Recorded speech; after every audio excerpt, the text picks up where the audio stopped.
So when Jason Lee got here and set up his mission on the banks of the Willamette, about 13 miles north of here, he soon realized that he was not super good at being a missionary and a religious figure and proselytizing and doing that kind of spiritual work and providing for all of the necessities of living out, basically, away from what he understood as civilization.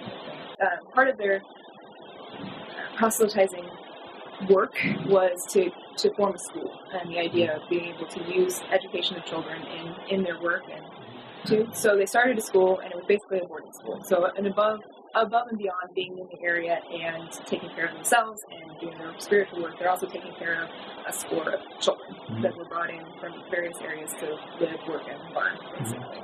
So that didn't work really well for Jason Lee, and they soon sent back for reinforcements of the mission board, and they specifically asked for women and families to be able to take care of some of that more lay activity, which actually was a fairly good model, and was workable when they got out here.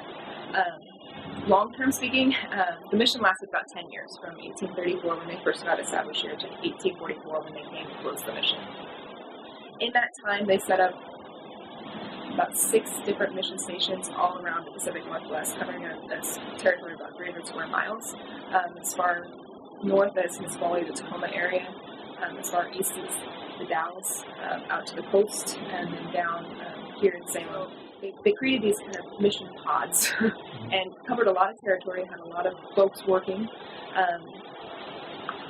but it only lasted about 10 years. Probably the most successful mission station is actually the one that they established out of the Dalles, as far as if you're measuring success in conversions, basically. And that was probably the most successful in that respect. Jason Lee was notoriously criticized by the missionary board for not converting enough people, not doing those types of things. Then historians have battled with why that was.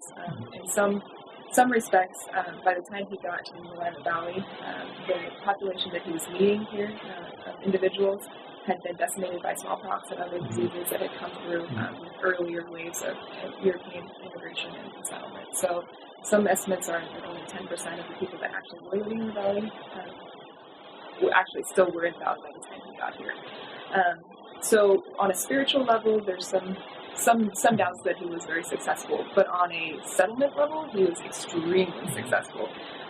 Again, set up 6 mission stations, established the house that you see behind me, which was the seat of many different types of government activities early on, helped sway the tide for the Americans in the provisional government. A whole lot of very successful by the terms of opening up the gates of what would become the Oregon Trail and those types of things. So in that respect, he was very successful. Okay, great.